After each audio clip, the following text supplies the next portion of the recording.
નમસ્તે વિદ્યાર્થી મિત્રો, કોરોનાની મહામારી વચ્ચે સર્જાયેલ લોકડાઉન પરિસ્થિતિમાં તક્ષશિલા વિદ્યાલય બાયડ અરવલ્લી દ્વારા ધોરણ 10ના ડિસ્ટન્સ લર્નિંગમાં આપનું હાર્દિક સ્વાગત છે. તો વિદ્યાર્થી મિત્રો, આજે આપણું લેક્ચર નંબર 26 ચેપ્ટર 12 વિદ્યુત ચાલી રહ્યું છે આપણું. ઓકે, જેમાં આપણે સમાંતર અને શ્રેણી જોડાણના દાખલા ચાલી રહ્યા છે. ઓકે, આપણે આની ખૂબ જ પ્રેક્ટિસ કરવાની છે. ચોપડીના દરેક દાખલા, ઉદાહરણ, સ્વાધ્યાયના દાખલા આપણે સોલ્વ કરવાના છે. બરાબર? તો આજે પણ બી આપણે શ્રેણી અને સમાંતર જોડાણના થોડા જે ચોપડીના દાખલા છે એ સોલ્વ કરીશું. બરાબર? યાદ રાખો, શ્રેણી જોડાણની અંદર ઓહમનો નિયમ વાપરી શકાય, R = V/I. એના પછી આપણે શ્રેણી જોડાણનું સમતુલ્ય અવરોધનું સૂત્ર, બધા અવરોધોનો સરવાળો. એવી જ રીતે સમાંતર જોડાણમાં પણ બી ઓહમનો નિયમનો ઉપયોગ થઈ શકે અને એના સમતુલ્ય અવરોધનું સૂત્ર શું છે? 1/R = 1/R1 + 1/R2 + 1/R3. મતલબ કે જેટલા બી અવરોધો હોય બધાના વ્યસ્તનો સરવાળો કરવાનો. ઓકે, તો હવે આજે આપણે જે દાખલા ગણવાના છે એ સમાંતર જોડાણનો છે અને એક શ્રેણી જોડાણનો છે. બરોબર? તો જોઈએ દાખલો. પેજ નંબર 216 ઉપર બ્લુ કલરમાં, વાદળી કલરના ઉપર પ્રશ્નો હશે તમારા. 216 ના પેજ નંબર ઉપર એમાં એક સરસ મજાનો દાખલો છે, પહેલા નંબરનો, કે ભાઈ 1 ઓહમ તથા 10⁶ ઓહમ. બેટા 10⁶ નો મતલબ થાય 10 લાખ. એકની પાછળ 6 મીંડા. ઓકે, જેને આપણે 10⁶ વડે દર્શાવીએ છીએ.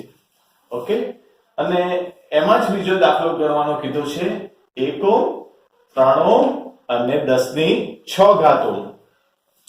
ઓકે, તો આ જે અવરોધો છે એમાં અને બીમાં, આ બધા જ અવરોધો સમાંતર જોડાણમાં જોડવામાં આવ્યા છે. તો એનો સમતુલ્ય અવરોધ શોધો. તો એકદમ સિમ્પલ છે. સમતુલ્ય અવરોધ શોધવાનું સૂત્ર આપણને ખબર છે, બધા અવરોધોનો વ્યસ્તનો સરવાળો. ચલો એ સોલ્વ કરીએ. તો એમાં આપણને કેટલા અવરોધો આપેલા છે બેટા? 2 અવરોધો છે. એક 1 ઓહમનો છે, બીજો અવરોધ 10⁶, એટલે કે 10 લાખ ઓહમ અવરોધ ધરાવે છે. હવે શું કરીશું? સમતુલ્ય અવરોધનું સૂત્ર મૂકીશું. 1/R બરાબર 1/R1 + 1/R2. કેમ R2 સુધી જ? કારણ કે 2 જ અવરોધો છે. જો 3 અવરોધો હોય તો 3 સુધી લખત, 5 અવરોધો હોત તો 5 સુધી લખત. ક્લિયર? ચલો હવે આપણે કિંમત મૂકીએ. 1/R1, તો બેટા 1 તો એમને એમ, R1 ની કિંમત કેટલી છે? 1 મૂકી દો, વત્તા 1/R2, તો R2 ની કિંમત કેટલી છે? 10⁶, તો એ પણ બી મૂકી દો. હવે આપણે સાદુરૂપ આપીશું. બેટા અપૂર્ણાંક કિંમતોમાં સરવાળામાં શું કરીએ છીએ? લસા. તો અહીંયા તમે જુઓ, નીચે 1 છે અને 10⁶ છે. તો 1 અને 10 લાખ, 10⁶ એટલે 10 લાખ બેટા. તો 1 અને 10 લાખનો લસા શું આવે? 10 લાખ. તો નીચે 10⁶ લખીશું. 10⁶ લસા આવ્યો. તો હવે અહીંયા તો 10⁶ છે જ નહીં, તો ઉપર ગુણી દો. તો ઉપર ગુણી દઈએ, વત્તા આની ઉપર ગુણવાની કોઈ જરૂર નથી કારણ કે નીચે 10⁶ છે જ, તો ઉપર 1 લખી દો. ઓકે, ચલો 10⁶ વત્તા 1 મતલબ 10 લાખ વત્તા 1 રૂપિયો કેટલા થાય? 10 લાખ ને 1 રૂપિયો થશે કે નહીં? તો 10 લાખ 1 થઈ ગયા. ઓકે, અને નીચે 10⁶ એટલે 10 લાખ. બરોબર? તો આ કોની કિંમત આવી? 1/R ની કિંમત આવી. હવે આપણે શોધવું R છે.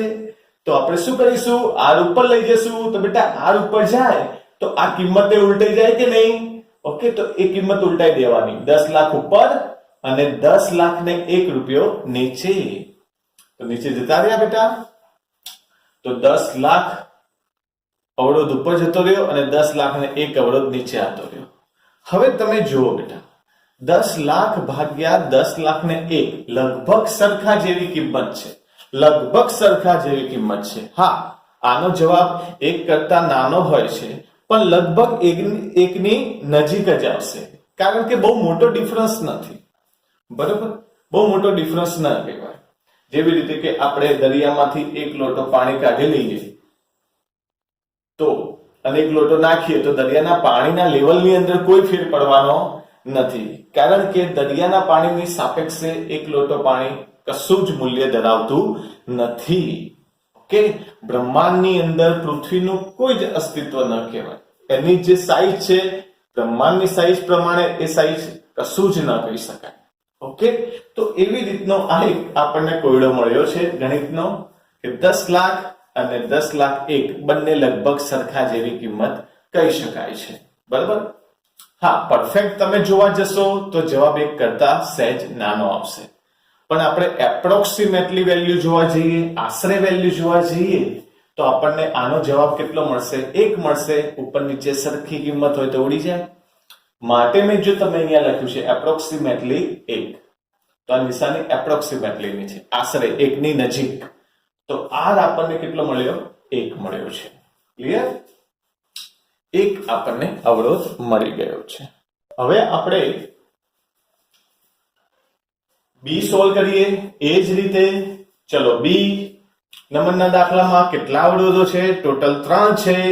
એક 1 ઓહ્મનો છે, બીજો અવરોધ 10⁻³ એટલે 1000 ઓહ્મનો છે, અને ત્રીજો અવરોધ 10⁶ એટલે 10 લાખ ઓહ્મનો આપેલો છે. તો આ ત્રણેય જોડાણો પણ બી, ત્રણેય અવરોધો પણ બી સમાંતર જ જોડેલા છે. તો એનો સમતુલ્ય અવરોધ શોધીએ. એ જ રીતે એ જ સૂત્ર, ફક્ત સાદુરૂપ આપણને આવડવું જોઈએ, લસા લેતા આવડવું જોઈએ. બેટા તમને લસા લેતા આવડશે તો સમાંતર જોડાણના દાખલામાં કોઈ ભૂલ નહીં પડે. બરોબર, એકદમ સિમ્પલ છે દાખલા. ચલો, સમાંતર જોડાણનું સમતુલ્ય અવરોધનું સૂત્ર મૂકો આ દાખલા માટે. બી માટે 1/r બરાબર 3 અવરોધ હોય એટલે 3 સુધી ગાડી જવા દેવાની. 1/r1 વત્તા 1/r2 વત્તા 1/r3. ઓકે, ચલો બેટા, 1/r1 ની કિંમત મૂકો 1. ચલો, r2 ની કિંમત મૂકો 10⁻3, r3 ની કિંમત મૂકો 10⁻6. હવે તમે જુઓ બેટા, નીચે 1 છે, 10⁻3 છે અને 10⁻6 છે. તો લસા શું આવશે? 10⁻6. તો બેટા 10⁻6 આપણો લસા આવી ગયો. હવે ઉપર 10⁻6 બધામાં આવી જોઈએ. ચલો, અહીંયા 10⁻6 છે જ નહીં, કશું જ નથી, તો આપણે ઉપર 10⁻6 ગુણી દેવાની. વત્તા અહીંયા 10⁻3 છે, તો કેટલી ખૂટી? 10⁻6 કરવા માટે 10⁻3 બીજી ખૂટી કે નહીં? તો ઉપર 10⁻3 વડે ગુણી દેવાનું. વત્તા 1 ના 1, કેમ? ઉપર ગુણવાની જરૂર નથી, 10⁻6 નીચે ઓલરેડી છે જ. બરોબર, ચલો 1 લખી દેવા. હવે તમે જુઓ બેટા, સાદુરૂપ આપીએ છીએ, સરવાળો કરીએ છીએ. 10⁻6 એટલે 10 લાખ, 10⁻3 એટલે 1000 અને 1 એટલે 1, અને નીચે 10⁻6 એટલે 10 લાખ લખી દીધા બેટા. હવે ઉપર શું કરવાનું છે? સરવાળો 10 લાખ વત્તા 1000 વત્તા 1. તેનો સરવાળો શું થાય? સિમ્પલ રૂપિયાની જેમ કરો તો 10 લાખ 1001. તો 10 લાખ 1001 લખી દીધા, અને નીચે કેટલા લખવાના? 10 લાખ. ક્લિયર? હવે શું કરીશું? 1/r ની કિંમત આ તો આવી, તો r ની કિંમત મેળવવા માટે r ઉપર લઈ જાઓ, તો આ કિંમત બી ઉલટાઈ દેવાની. 10 લાખ ઉપર, 10 લાખ ને 1000 નીચે. તો આનું સાદુરૂપ બી તમે આપશો તો લગભગ એનો જવાબ 1 ની નજીક જ આવશે. માટે આપણે એનો અવરોધ આશરે 1 ઓહ્મ ગણીશું. બરોબર, તો 1 ઓહ્મ આપણો જવાબ થશે. તો બેટા બંને દાખલા તમે જો એકદમ સેમ રીતે જ છે, ફક્ત કિંમત ચેન્જ છે. તો આવી રીતે તમને ગમે તેટલા અવરોધો આપે, સમાંતર જોડાણ કીધું હોય, સમતુલ્ય અવરોધ શોધવાનું કીધું હોય, તો આવી રીતે સૂત્ર લગાવીને લસા લઈ લેવાનો. બરોબર, ચલો ક્લિયર? હવે આપણે બીજો એક દાખલો જોઈએ. બીજો એક દાખલો સ્વાધ્યાયનો છે. સ્વાધ્યાયનો 9મા નંબરનો દાખલો છે, પેજ નંબર 221. ઓકે, તો પેજ નંબર 221 છે. 9 વોલ્ટની બેટરી, 9 વોલ્ટની બેટરીને અવરોધો 0.2 ઓહ્મ, 0.3 ઓહ્મ, 0.4 ઓહ્મ, 0.5 ઓહ્મ અને 12 ઓહ્મ સાથે શ્રેણીમાં જોડવામાં આવે છે. એટલે એક બેટરી છે એને આ બધા પાંચે પાંચ અવરોધો સાથે શ્રેણીમાં જોડવામાં આવે છે. તો 12 ઓહ્મના અવરોધમાંથી વહેતો પ્રવાહ શોધો. બેટા, શ્રેણી જોડાણમાં બધા અવરોધોમાંથી સરખો જ પ્રવાહ વહેશે. આપણે થિયરીમાં ચર્ચા કરી, શ્રેણી જોડાણમાં બધા અવરોધોમાંથી વહેતો પ્રવાહ સમાન રહે છે. ઓકે, તો આપણે અહીંયા શું કરી દઈશું, આખા પરિપથનો પ્રવાહ શોધી દઈશું. એ જ 12 ઓહ્મમાંથી વહેતો હશે. બરાબર, તો આપણો ટાર્ગેટ શું છે, વિદ્યુત પ્રવાહ શોધવાનો. તો વિદ્યુત પ્રવાહ શોધવા માટે તમારા જોડે ટોટલ R હોવો જોઈએ અને ટોટલ V હોવો જોઈએ. V તો 9 વોલ્ટ આપેલા છે આખા પરિપથના, પણ આપણને ટોટલ R ખબર નથી. તો શ્રેણી જોડાણમાં ટોટલ R કેટલો થશે, બધા અવરોધોનો સરવાળો. તો શ્રેણી જોડાણમાં સમતુલ્ય અવરોધ શોધી દઈએ, બધા અવરોધોનો સરવાળો 0.2, 0.3 વત્તા 0.4 વત્તા 0.5 વત્તા 12. તો આખા પરિપથનો સમતુલ્ય અવરોધ કેટલો મળ્યો, 13.4. આનો સરવાળો કરશો એટલે તમને 13.4 મળી જશે. બરાબર, ચલો 13.4 આપણને મળી ગયો.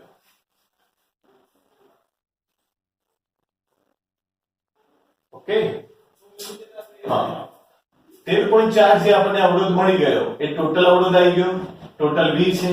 તો આખા પરિપથનો I ઓહ્મના નિયમ અનુસાર ખબર પડી જાય.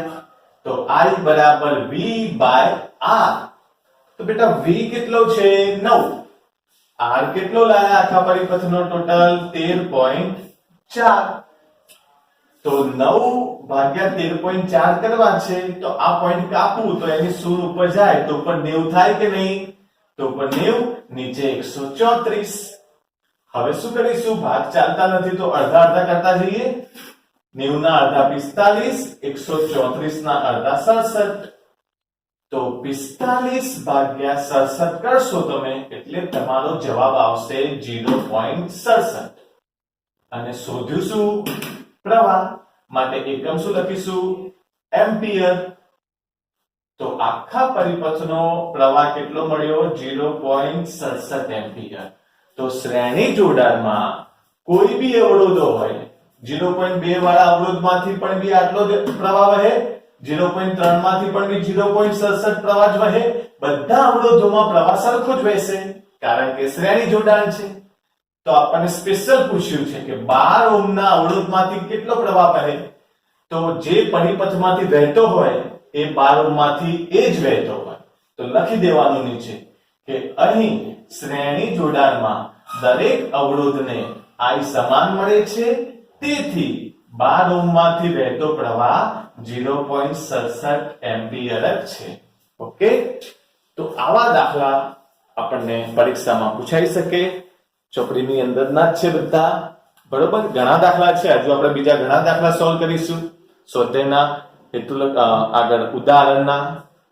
બરોબર, અને પછી બે થિયરી બાકી રહેશે, એક વિદ્યુત તાપીય અસર એની બાકી રહેશે અને વિદ્યુતનો પાવર, એ બે ટોપિકો બાકી રહેશે. ઓકે, ત્યાં સુધી આપણે બધા દાખલા ગણીશું, પછી એ બે પોઈન્ટ આપણે લઈશું. ઓકે, હવે તમને જો આ જે લેક્ચર છે એની નીચે પ્રશ્નો મેં તમને આપેલા છે, દાખલા સ્વરૂપના છે બધા. તો જેવી રીતના દાખલા મેં તમને ગણાયા બેટા આજે, એવી જ રીતના મેં તમને બે દાખલા અહીંયા પૂછ્યા છે. તમે ગણજો, તમને અચૂકથી આવડશે જ, કારણ કે મેં સેમ રીતના દાખલા પૂછ્યા છે. ઓકે, પેલામાં 1 ઓહ્મ અને 10 ઘાત ઓહ્મ છે ને, તો અહીંયા જો 1 ઓહ્મ અને 10 ઘાત ઓહ્મ છે, સમાંતર છે. તો આ સૂત્ર લગાવીને શોધી દેવાનું. સેમ સાદુરૂપ છે, આંકડો અલગ છે. બરાબર, તો એ રીતના બે દાખલા મેં તમને પૂછ્યા છે, તમે ગણજો બેટા, બરોબર, અને નોટ્સ બી ક્લિયર બનાવજો. તો આજનો આપણો આ લેક્ચર અહીં આપણે સમાપ્ત કરીએ છીએ. ભારત માતા કી જય.